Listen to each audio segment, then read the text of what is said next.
dengan berhukum kepada kitab Allah dan sunnah Nabi Muhammad SAW, berarti kita telah menjaga ilmu. Dalam sebuah hadis Rasulullah SAW bersabda, yushiku ayurfa'al ilm, hampir terangkat ilmu, kata Rasulullah SAW.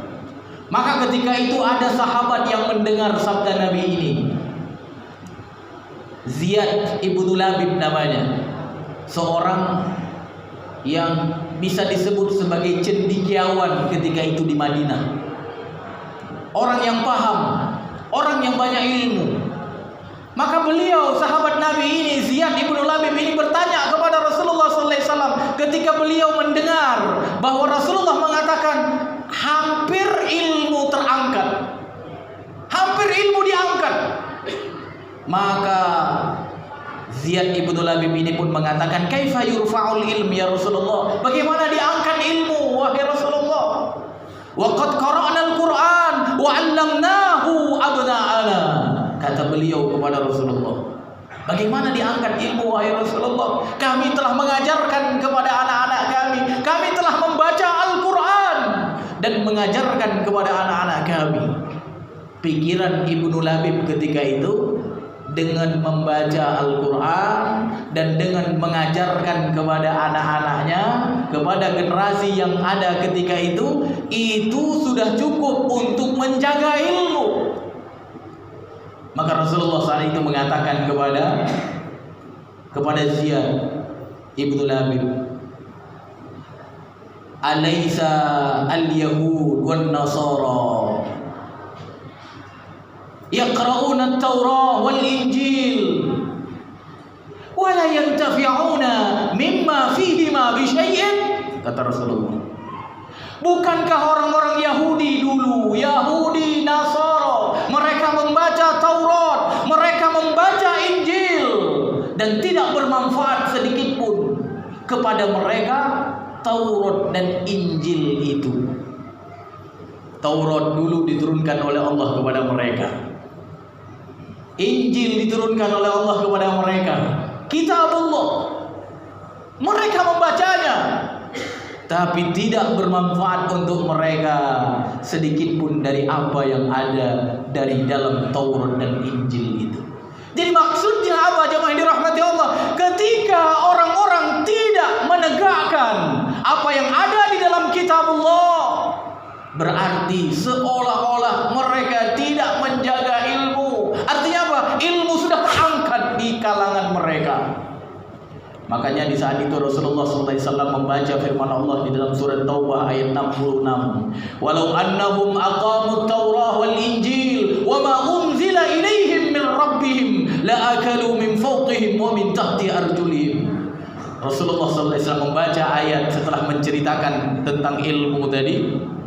Seandainya mereka yang diturunkan kepada mereka dulu Taurat, yang diturunkan kepada mereka dulu Injil, dan juga yang diturunkan kepada mereka Al-Quran, mereka kemudian menegakkan, akan diberikan makan dari atas dan bawah mereka.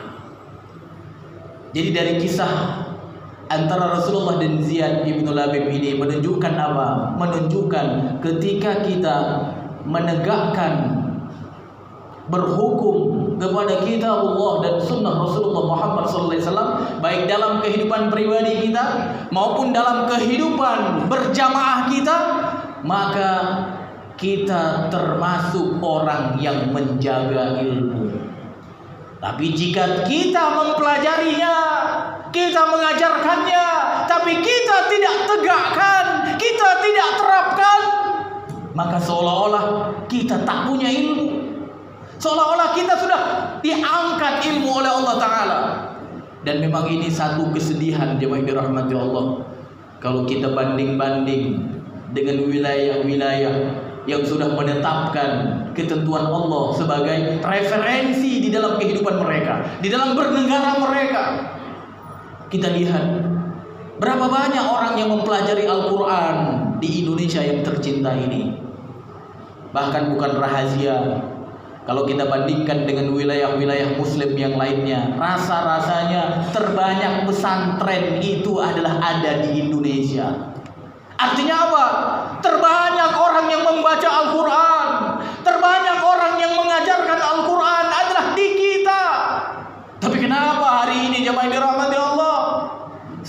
tapi rasanya kita tak punya ilmu. Kenapa jemaah dirahmati Allah? Itu jawabannya ada pada sabda Nabi Muhammad SAW tadi. Karena kita mempelajari seperti apa yang dilakukan oleh ahli kitab dulu. Yahudi membaca Injil, membaca Taurat. Nasara membaca Injil, tapi mereka tidak terapkan, mereka tidak tegakkan. Anggota DPR kita berapa banyak yang lulusan pesantren? Presiden kita, wakil presiden kita bahkan pernah lulusan pesantren. Tapi ketika mereka memimpin, dengan hukum apa mereka memimpin umat Islam di Indonesia? Ini PR kita bersama, jamaah yang dirahmati Allah. Jangan kita harapkan dari orang-orang yang tidak mau menegakkan kitabullah dan sunnah Nabi Muhammad SAW. Kita sebagai umat Islam semua bertanggung jawab untuk menegakkan kitabullah dan sunnah Nabi Muhammad SAW. Sehingga apa? Terjagalah ilmu di tanah Indonesia yang kita cintai ini.